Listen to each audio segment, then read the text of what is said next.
ठीक है बच्चों, मैं क्या बोल रहा हूं कि कैसे डिफाइन किया है। F x is equal to mod x upon x when x is not equals to zero, zero when x is equal to zero. ठीक है, अब इसको हम लोग थोड़ा फर्दर और एक्सप्लेन करते हैं। अब अगर एक्स जीरो नहीं है तो क्या होगा, एक्स या तो पॉजिटिव होगा या तो निगेटिव होगा। तो अगर एक्स पॉजिटिव हमने मान लिया कि एक्स जो है हमारा पॉजिटिव है, ग्रेटर देन जीरो है, तो ये मॉड तो सीधे हट जाएगा। तो मॉड हट जाएगा तो क्या हो जाएगा, x upon x. X upon x की वैल्यू क्या होती है, 1। कब होगी, when x is greater than zero. और जीरो पर क्या है, एक्स का वैल्यू जीरो पर वाई जीरो है। ठीक है, ये एफ एक्स है ना, ये तो वाई के इक्वल है ना। अब अगर एक्स का वैल्यू निगेटिव हमने माना, एक्स लेस देन जीरो है, तो मॉड पे क्या होगा, एक माइनस आ जाएगा, माइनस एक्स अपॉन एक्स, ये क्या हो जाएगा, -1। तो हमारा फाइनल जो फंक्शन है, एफ एक्स जो फंक्शन है, वो कैसे डिफाइंड हो गया, वो हो गया -1 when x is +1 when x is greater than zero, zero when x is equal to zero, -1 when x is less than zero. ये डिफाइंड हो गया। ठीक है, तुम ऐसे कोई भी पॉजिटिव नंबर देखो, कोई भी मान लो कि तुम इससे क्या बोल रहा है कि जितने भी पॉजिटिव रियल नंबर है ना, उन सब का इमेज 1 आ रहा है, और जितने भी निगेटिव रियल नंबर है उन सब का इमेज -1 आ रहा है, और जीरो का इमेज 0 आ रहा है। फॉर एग्जाम्पल देख लो, मान लो कि x का वैल्यू तुमने 2 लिया, तो x तो ये तो 0 के इक्वल नहीं है, तो y का वैल्यू क्या होगा, यहां से लेंगे ना, इससे लेंगे, तो क्या होगा, मॉड ऑफ 2 अपॉन 2। तो 2 का मॉड क्या होगा, 2/2, क्या हो गया, 1 आ गया। कोई भी पॉजिटिव रियल नंबर ले लो, तो मान लो x का वैल्यू मान लो 4.39 ले लो, तो y का वैल्यू क्या होगा, mod of 4.39, x upon x है ना, अपॉन 4.39। 4.39 का मॉड क्या होगा, 4.39 अपॉन 4.39 इज इक्वल टू 1। किसी भी पॉजिटिव रियल नंबर के लिए ये वैलिड है। ठीक है, अगर हमने कोई निगेटिव रियल नंबर ले लिया, मान लो ले लिया -1.23 ले लिया, तो फिर y क्या होगा, मॉड एक्स अपॉन एक्स है ना, क्या होगा, -1.23 का मॉड अपॉन एक्स का वैल्यू -1.23, तो -1.23 का मॉड क्या होगा, 1.23 अपॉन -1.23, ये क्या आ गया, -1। अगर हमने x का वैल्यू 0 लिया तो y 0 हो गया, ये तो अलग से डिफाइन कर रखा है। तो अब अगर मैं बोलूं कि इस फंक्शन का रेंज क्या होगा, तो तुम ऐसे देखो, ये क्या बोलते हैं, सारे पॉजिटिव डोमेन के लिए एक ही में जा रहा है, क्या इमेज आ रहा है, 1। सारे निगेटिव डोमेन के लिए क्या इमेज आ रहा है, -1, और जीरो के लिए क्या इमेज आ रहा है, 0।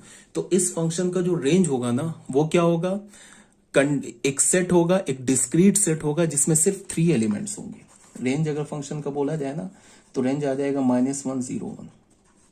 बस यही 3 एलिमेंट होगा रेंज में, और कुछ नहीं होगा। और डोमेन फंक्शन का क्या हो जाएगा, ऑल रियल नंबर।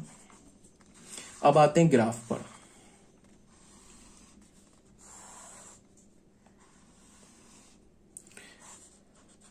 ये एक्स एक्सिस हो गया, हमारा वाई एक्सिस हो गया, ये हो गया 0। तो 0 पर फंक्शन का वैल्यू क्या है, 0, तो ये पॉइंट आ गया। इसका मतलब क्या, 0,0 सेटिस्फाई कर रहा है, ये पॉइंट है ना ग्राफ पर, तो 0,0 सेटिस्फाई कर रहा है। ग्रेटर देन 0 के लिए क्या, पॉजिटिव एक्स के लिए क्या, 1, ऐसे मैंने ड्रॉ कर दिया, इसको 1 बोल दिया, इसको -1 बोल दिया। अब अगर मैं किसी 11th क्लास के बच्चों से पूछूं कि ग्राफ सही बनाया है, तो बच्चे बोलेंगे क्या, ये जैसे y इज इक्वल टू 1, ये देखो ना, ये आ रहा है ना, y इज इक्वल टू 1 आ रहा है ना x पॉजिटिव के लिए, और y इज इक्वल टू -1 आ रहा है ना x नेगेटिव के लिए। देखो पॉजिटिव के लिए क्या आ रहा है, y is equal to 1, positive x के लिए आ रहा है, निगेटिव x के लिए क्या आ रहा है, y इज इक्वल टू -1। तो ये जो हमारा ग्राफ है ना, ये क्या है, y इज इक्वल टू 1 का है, और ये क्या है, y इज इक्वल टू -1 का। ये है ना line, y is equal to -1 line, ऐसे ही ड्रॉ करोगे ना। लेकिन ये तो सिर्फ निगेटिव के लिए वैलिड है, तो निगेटिव ही तक हमने y इज इक्वल टू 1 अगर मैं लाइन बोलता तो ये तो पूरा हो जाता ना, y इज इक्वल टू 1, ये लाइन इधर से पूरा हो जाता। बट ये क्या है, ये लाइन मैंने यहां तक क्यों बनाया है, इसलिए बनाया कि सिर्फ पॉजिटिव के लिए डिफाइंड है, निगेटिव के लिए तो डिफाइंड ही नहीं है, तो निगेटिव वाला ग्राफ छोड़ दिया। ये y इज इक्वल टू -1 सिर्फ निगेटिव के लिए डिफाइंड है, पॉजिटिव के लिए नहीं है, तो इधर छोड़ दिया, पॉजिटिव वाला छोड़ दिया, तो ये ग्राफ आ गया। अब मैं अगर 11th क्लास के बच्चों से पूछूं कि ग्राफ सही बनाया, तो मैक्सिमम 99% बच्चे बोलेंगे हाँ सही बनाया। बट ये ग्राफ जो है ना गलत हो गया, ये इसमें ब्लंडर हो गया। इस ग्राफ में क्या ब्लंडर हो गया है, कि ये जो देख रहे हो ये पॉइंट देखो, यहाँ पे मैंने ग्राफ बना दिया है, इस पॉइंट पर देखो -1 है ये लिखा, इस पे भी मैंने पॉइंट बना दिया है, तो ये ब्लंडर हो गया ना। ये पॉइंट भी अगर ग्राफ पे लाई कर रहा है ना और ये भी पॉइंट ग्राफ पे लाई कर रहा है, तो इसका कोऑर्डिनेट क्या है? इसका कोऑर्डिनेट 0,1 है। इसका कोऑर्डिनेट क्या है? इसका कोऑर्डिनेट भी 0,1 है, 0,-1 है। ये भी पॉइंट अगर ग्राफ पे लाई कर रहा है तो इसका कोऑर्डिनेट क्या है? 0,0 ओरिजिन का। तो इसका मतलब क्या है कि जब हम x का वैल्यू 0 डालेंगे तो y का वैल्यू 0 मिलेगा, जो 0 पर एक इमेज मिल गया। फिर x का वैल्यू 0 डालेंगे तो y का वैल्यू 1 मिलेगा, तो 0 पर दूसरा इमेज मिल गया। फिर जब हम x का वैल्यू 0 डालेंगे तो y का वैल्यू -1 मिलेगा, तो 0 पे तीसरा इमेज मिल गया। तो 0 पे 0 जो फंक्शन के डोमेन है उसमें 3 इमेजेस आ गए, तब ये फंक्शन कहाँ रहा? तो ये करना क्या होगा? यहाँ पे होल करना होगा और यहाँ पे होल करना होगा, अब जाके ग्राफ सही हो गया। तो फाइनली हमारा सिग्नम फंक्शन का कर्व कैसे आएगा? ऐसे, ये 0, यहाँ पे होल ऐसे, यहाँ पे होल ऐसे। अब ये हो गया इस होल का कोऑर्डिनेट 0,-1, ये हो गया 0,1, ये हो गया 0, ये हो गया line y is equal to 1, ये लाइन हो गया y इज इक्वल टू -1, ये x एक्सिस, ये y एक्सिस। ये फाइनल हमारा किसका ग्राफ हो गया? y is equal to mod x upon x when x is not equals to 0, 0 when x is equal to 0। ठीक है, अब इस फंक्शन का डोमेन क्या हो गया? All real number. रेंज क्या हो गया? कंटेन 3 एलिमेंट्स, डिस्क्रीट सेट है, -1, 0 एंड 1। ठीक है, अब तुम ऐसे देखो कि अब अगर मैं कोई भी यहाँ पे ये पॉइंट उठा लू, ये पॉइंट उठा लू, ये पॉइंट उठा लू, मान लो ये पॉइंट हमारा 0.9 है, तो 0.9 से मैंने एक लाइन ड्रॉ किया, तो इस पॉइंट का कोऑर्डिनेट क्या हो जाएगा? इस पॉइंट का कोऑर्डिनेट मैं लिख रहा हूं, इस पॉइंट का कोऑर्डिनेट हो जाएगा ना 0.9,1, बिकॉज हमें पता है ना ये हॉरिजॉन्टल लाइन है, हॉरिजॉन्टल लाइन पर जो y कोऑर्डिनेट है वो फिक्स होता है और x कोऑर्डिनेट वेरी करता है, और वर्टिकल लाइन पे क्या होता है? x कोऑर्डिनेट फिक्स होता है, y कोऑर्डिनेट वेरी करता है। तो यहाँ पे ये अगर 0.9 है तो इसका क्या मतलब हुआ कि जब मैं x में 0.9 डालूंगा ना तो y का वैल्यू 1 आ जाएगा, जो कि ट्रू है, बिकॉज मैंने क्या बोला कि सारे पॉजिटिव रियल नंबर के लिए इमेज क्या आ रहा है? 1 आ रहा है। यहाँ पे मान लो कोई भी तुम रियल नंबर उठाओ, उसके क्रॉसपॉन्डिंग इस पॉइंट पे जाओ, तो इस पॉइंट ये अगर अल्फा है तो इस पॉइंट का कोऑर्डिनेट क्या होगा? α,1। तो इसका मतलब क्या है? अल्फा का इमेज 1 आ रहा है, जो कि ट्रू है। सारे पॉजिटिव रियल नंबर के लिए एक ही इमेज आ रहा है ना, 1।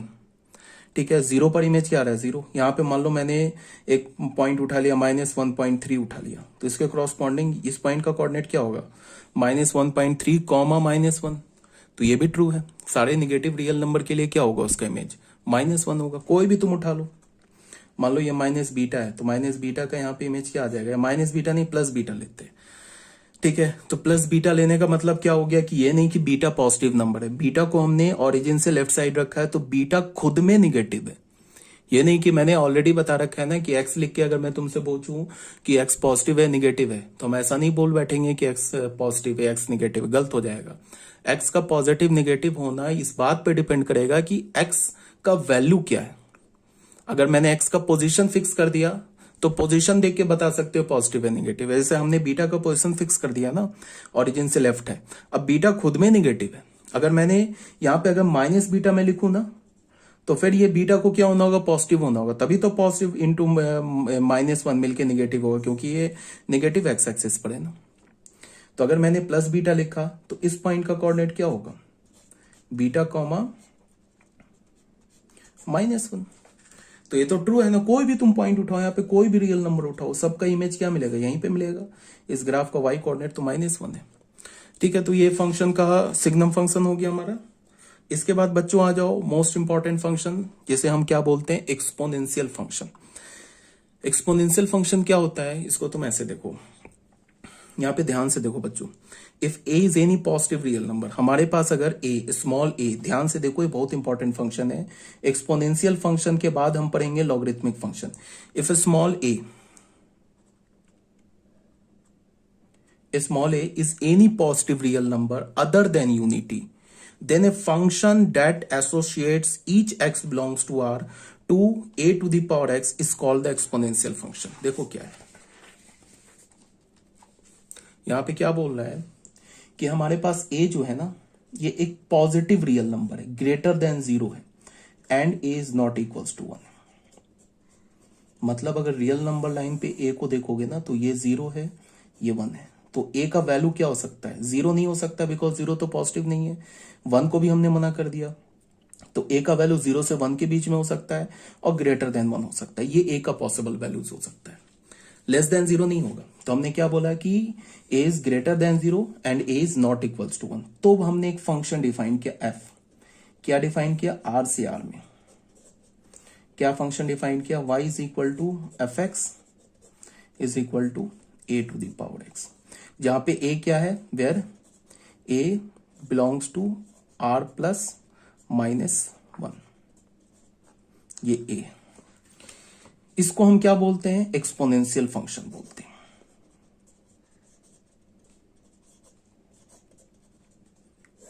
ठीक है, अब ये x क्या हो सकता है? कोई भी रियल नंबर हो सकता है। a तो हमारा फिक्स होगा ना, a तो फिक्स होगा। a तो हमने बोला, मान लो a का वैल्यू हमने 2 ले लिया, चल जाएगा। -1/2 लेंगे या -2 लेंगे, नहीं चलेगा, बिकॉज -2 तो निगेटिव हो गया ना। तो a तो हमेशा फिक्स होगा। वेरी क्या करेगा? x करेगा। a नहीं वेरी कर रहा है, a फिक्स होगा। एग्जाम्पल एक्सपोनेंशियल फंक्शन का ऐसे ले लो, 2 टू द पावर x हो गया, या f x is equal to 1/9 to the power x हो गया, या f x is equal to 0.1 पे पावर x हो गया। ये सब एक्सपोनेंशियल फंक्शन का। तो यहां पे x हमारा क्या होगा? x कोई भी रियल नंबर हो सकता है, जो डोमेन है, जो इनपुट है। और ये पूरा क्या होगा? ये y के इक्वल होगा। एफ एक्स है ना, ये y के इक्वल होगा, ये पूरा y के इक्वल होगा। मान लो कि हमने एफ एक्स ले लिया, 2 टू द पावर x लिया, इसमें हमने x का वैल्यू 2 डाला, तो f ऑफ 2, ये f ऑफ 2 हमारा y है, ये क्या होगा? 2 to the power 2 is equal to 4। तो हम क्या बोलेंगे कि जब हमने x का वैल्यू 2 डाला तो हमें y का वैल्यू क्या मिला? 4। इसका क्या मतलब हो गया कि 2,4 है ना, ये जो पॉइंट है, ये क्या होगा? Lies on the graph, on the graph of f x is equal to 2 to the power x। इसका जब ग्राफ ड्रॉ करेंगे ना तो उसमें ये पॉइंट होगा। और मैंने क्या बोला था कि किसी फंक्शन का ग्राफ कैसे ड्रॉ करते हैं? उसके डोमेन के हर एक पॉइंट का क्या निकाल लेते हैं? इमेज निकाल लेते हैं। तो अगर मान लो कि फंक्शन का डोमेन इनफाइनाइट सेट है, तो हमें इनफाइनाइट ऑर्डर्ड पेयर आ जाएंगे। उन इनफाइनाइट ऑर्डर पेयर को जब तुम ज्वाइन करोगे ना तो फंक्शन का ग्राफ आ जाएगा। ठीक है, तो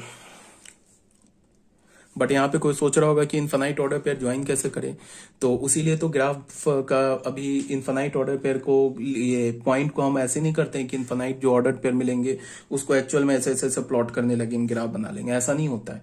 ग्राफ का नेचर से देख के हम बता देते हैं कि ग्राफ ऊपर जा रहा है, नीचे जा रहा है, स्ट्रेट होगा, कर्व मारेगा, टर्न लेगा, कैसे क्या होगा वो हम 12th क्लास में पढ़ेंगे। जब हम लोग उसमें कंटिन्यूटी, डिफरेंशिएबिलिटी वगैरह पढ़ लेंगे ना, तो उसके बाद क्लियर होगा। तो अभी हमें उतने डिटेल में नहीं जानना है, बस तुम्हें अभी याद रखना है कि ग्राफ हम लोग बनाते कैसे हैं। सिर्फ अभी तुम्हें ग्राफ को रट जाना है डोमेन, रेंज, प्रॉपर्टी के साथ। तो ये एक्सपोनेंशियल फंक्शन आ गया।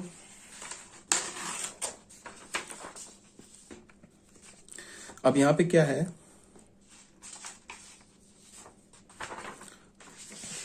हमने क्या बोला? एफ आर से आर हो गया, y is equal to f x is equal to a to the power x हो गया, where a belongs to R plus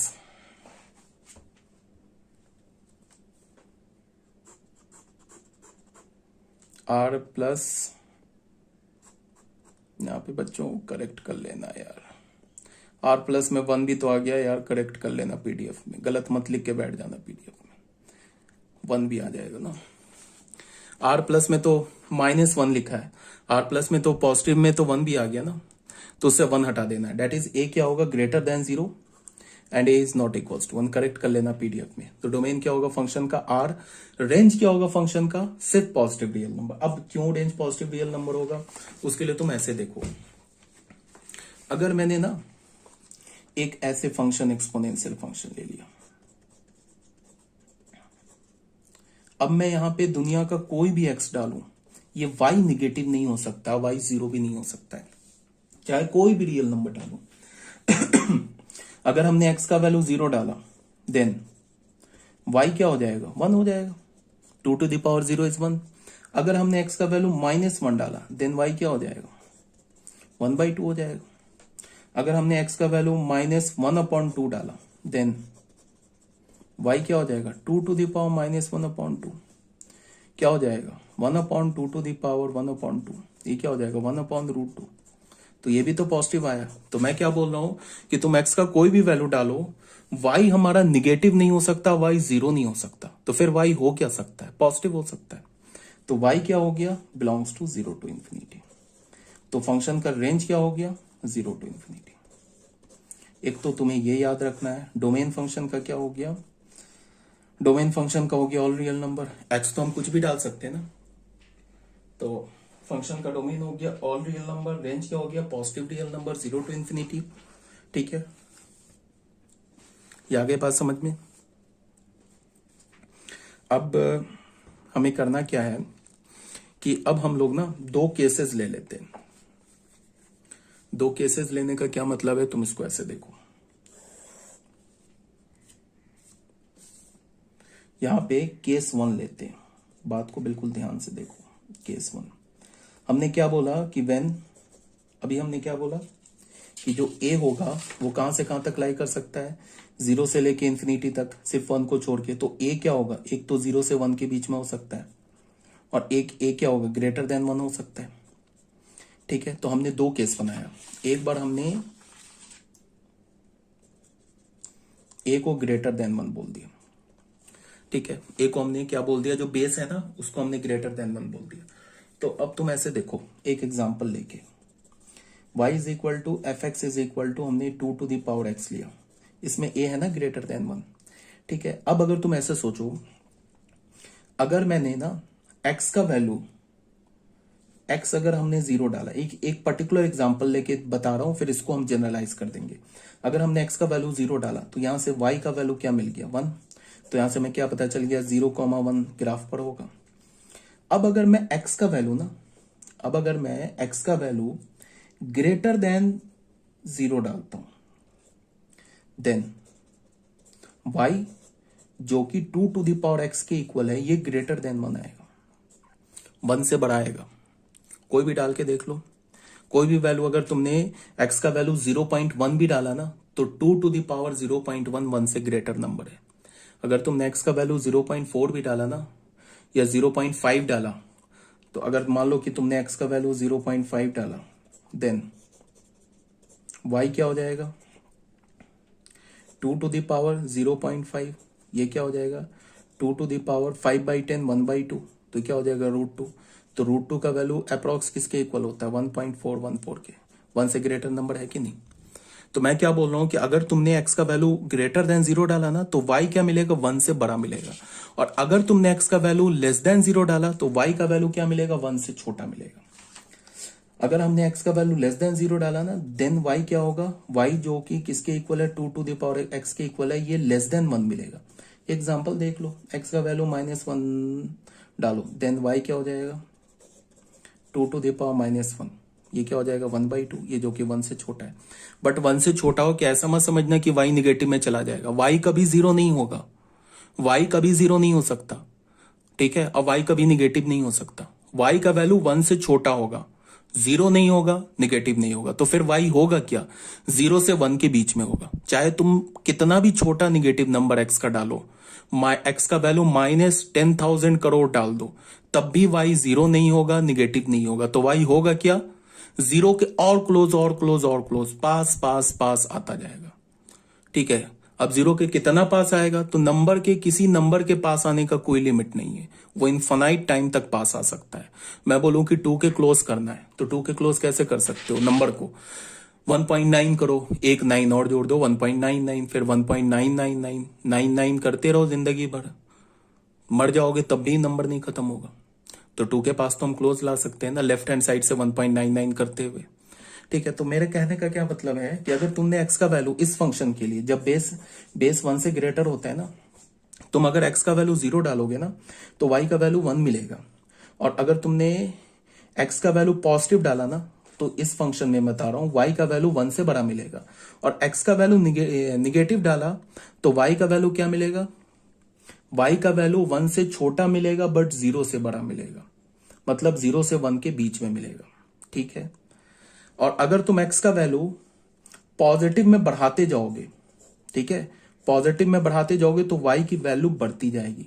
कहां तक बढ़ती जाएगी? इंफिनिटी तक। x का वैल्यू जैसे जैसे 2 डालो, 3 डालो, 4 डालो, 1000 डालो, करोड़ डालो, अरब डालो, खरब डालो, y का वैल्यू उतनी तेजी से आगे बढ़ता जाएगा, इंफिनिटी की ओर जाता जाएगा।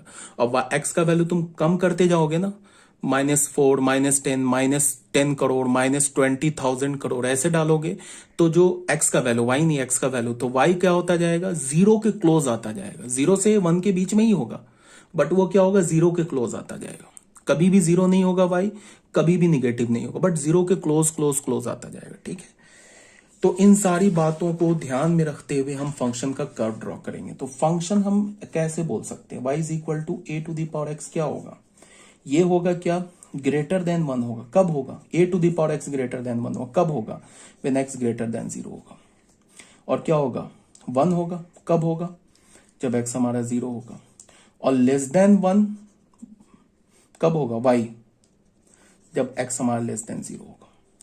तो इसको ध्यान में रखते हुए फंक्शन का जो कर्व होगा वो कुछ ऐसा हो जाएगा। देखो, डोमेन तो फंक्शन का क्या है? All real number. ये तो ओरिजिन हो गया, ये 1 है। अब अगर तुम देखो x को तुम निगेटिव लोगे, डोमेन कहां रखते हैं? x एक्सिस पर। और कोडोमेन कहां रखते हैं? y एक्सिस पर। ये पॉइंट हमारा 1 है, 0। इस पॉइंट का जो कोऑर्डिनेट है वो हमारा है 0,1। तो 0 पर फंक्शन का वैल्यू क्या आ रहा है? 0। अगर हम x की वैल्यू बढ़ाते जाएंगे ना पॉजिटिव में, तो फंक्शन का वैल्यू ऐसे बढ़ता जाएगा। ठीक है, और x की वैल्यू कम करते निगेटिव में जाएंगे ना, तो फंक्शन का वैल्यू ऐसे घटता जाएगा, ऐसे ऐसे ऐसे ऐसे 0 के क्लोज आता जाएगा। ऐसे करके छोड़ देते। इसका ये नहीं मतलब कि ये लाइन आके ऐसे कट कर जाएगा, फिर गलत हो जाएगा। कट करने का मतलब ये कहीं भी जाके कट नहीं करेगा, चाहे इसको तुम कितना भी पीछे करो ये कभी कट नहीं करेगा। क्लोज क्लोज क्लोज क्लोज आता जाएगा, कट नहीं करेगा। अगर मान लो यहाँ पे जाके कट कर दिया ना, तो ये कितना भी पीछे कट किया तो ये कोई तो पॉइंट होगा ना एक्स एक्सिस पर।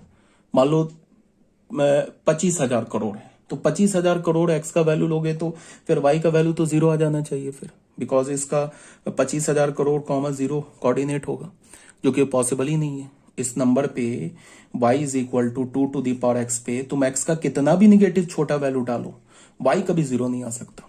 तो इसका मतलब ग्राफ यहां कट नहीं करेगा, ग्राफ ऐसे ऐसे क्लोज आता जाएगा, क्लोज आता जाएगा, क्लोज आता जाएगा।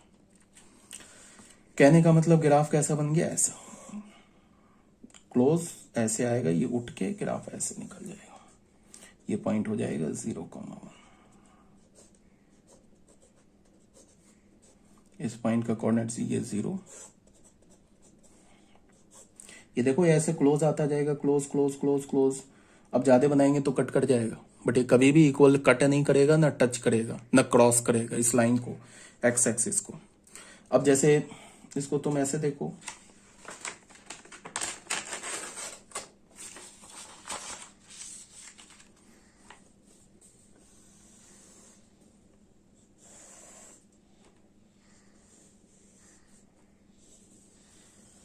ऐसे बनेगा ग्राफ। यहां पे देखो, यहां पे मान लो 2 है, ठीक है, 2 डोमेन में फंक्शन के। इस पॉइंट का कोऑर्डिनेट क्या होगा? 2,4, क्योंकि हमने फंक्शन क्या लिया है? 2 टू द पावर x लिया है, तो x का वैल्यू 2 डाला तो y का वैल्यू 4 मिल गया। फिर मान लो ये 3 है, इस पॉइंट का कोऑर्डिनेट क्या होगा? 3,9। इसके बीच में मान लो ये पॉइंट यहाँ पे डाला 2.5, तो कोऑर्डिनेट क्या होगा? 2.5, 2 टू द पावर 2.5। ठीक है, ये पॉइंट 1 हो गया, x का वैल्यू डाला 0। अब अगर हमने यहाँ पे x का वैल्यू -1 डाला ना, तो यहां से ये पॉइंट मिला ना, इस पॉइंट का कोऑर्डिनेट क्या होगा? -1,1/2। 2 पे पावर -1 डालो ना, क्या हो जाएगा? 1/2। तो यहां से इस पॉइंट का कोऑर्डिनेट क्या हो जाएगा? इस पॉइंट का यहां लिख रहा हूं कोऑर्डिनेट, इस पॉइंट का कोऑर्डिनेट 0,1/2 हो जाएगा।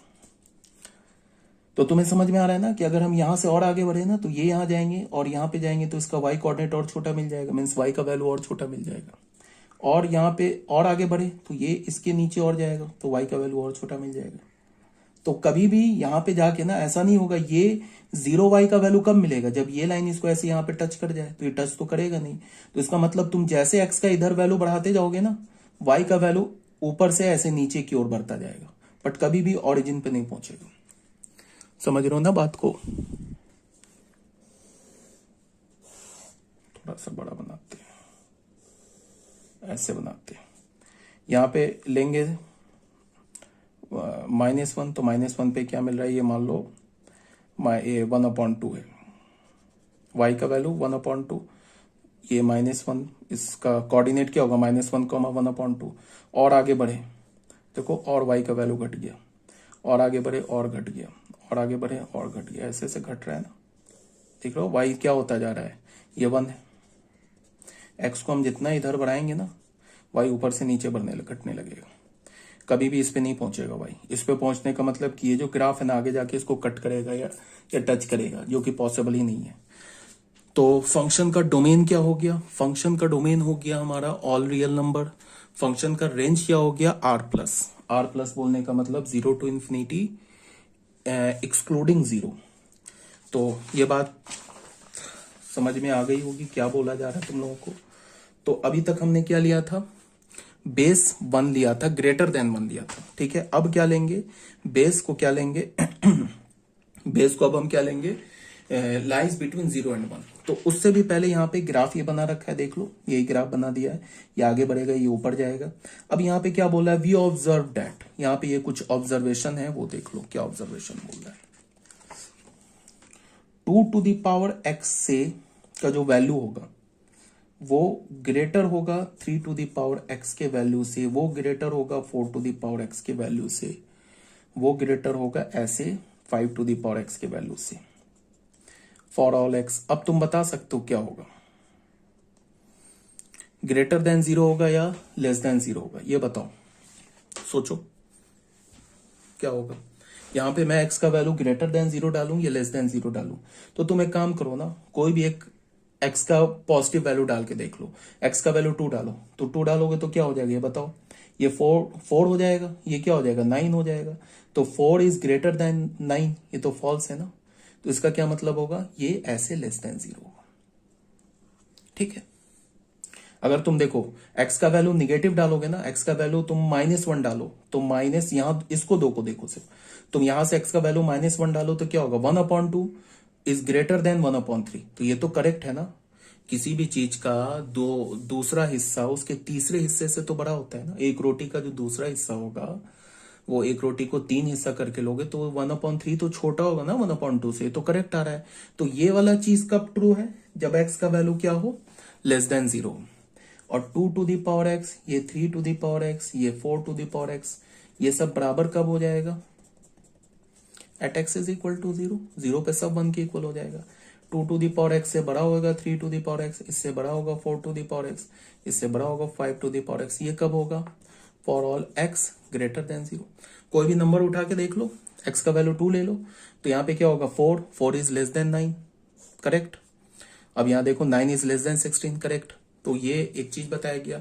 ये क्यों बता रहा हूं, बस एक ग्राफ में मैं क्या कर रहा हूं, ऐसे देखो,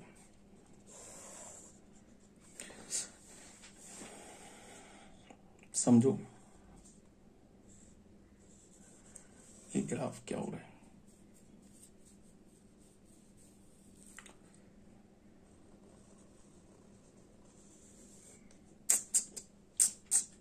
कट हो गया यार, नहीं है, कटिए बच्चों, तुम समझ रहे हो ना, ये लाइन नहीं है यार, ये गलती से कट हो गया। इसका कर्व क्या होगा, ये सबसे छोटा है ना पॉजिटिव के लिए, तो ये क्या हो जाएगा, ये हो जाएगा 2 to the power x। इससे ऊपर क्या होगा, ये वाला curve 3 to the power x, और ये वाला जो कर्व है ना, ये 4 to the power x हो जाएगा। सबसे ऊपर कर्व क्या होगा, बिकॉज हमें पता है ना कि पॉजिटिव के लिए 4 to the power x 3 to the power x से बड़ा है और 2 to the power x से बड़ा है। तो 4 to the power x जो होगा ना, ग्रेटर देन 0 के लिए, पॉजिटिव के लिए 4 to the power x का कर्व जो होगा सबसे ऊपर होगा। और अगर निगेटिव के लिए देख लो, तो निगेटिव के लिए 2 to the power x सबसे बड़ा है, इस 3 को देखो। तो इसका मतलब कि अगर ये 4 to the power x का कर्व है, तो ये वाला जो सबसे लेस देन 0 के लिए सबसे नीचे होगा 4 to the power x का कर्व, और ग्रेटर देन 0 के लिए सबसे ऊपर होगा 4 to the power x का कर्व। उसके बाद 3 to the power x का कर्व होगा 4 to the power x से नीचे, तो ये 3 to the power x का ये कर्व आ जाएगा। अब देख लो 2 to the power x का जो कर्व है ना, पॉजिटिव के लिए, पॉजिटिव x के लिए सबसे नीचे होगा, बट निगेटिव x के लिए सबसे बड़ा हो जाएगा। क्योंकि जब x का वैल्यू हमने निगेटिव लिया है ना, तो 2 टू द पावर x इन तीनों में सबसे बड़ा है। तो इसका मतलब जो ग्राफ सबसे ऊपर होगा ना पॉजिटिव के लिए, वो ग्राफ सबसे नीचे होगा निगेटिव के लिए। और जो ग्राफ सबसे नीचे होगा ना, जैसे सबसे नीचे कौन सा है, 2 टू द पावर x है ना, वो निगेटिव पॉजिटिव में जो सबसे नीचे होगा वो निगेटिव में सबसे ऊपर होगा, और बीच वाला ग्राफ तो बीच में ही रहेगा। तो और 0 पर तीनों का वैल्यू क्या हो जाएगा, 0,1। तो ये बस ऐसे ही बताया जा रहा है कि इनसाइट दिया जा रहा है, फंक्शन कुछ आ जाए समझ में।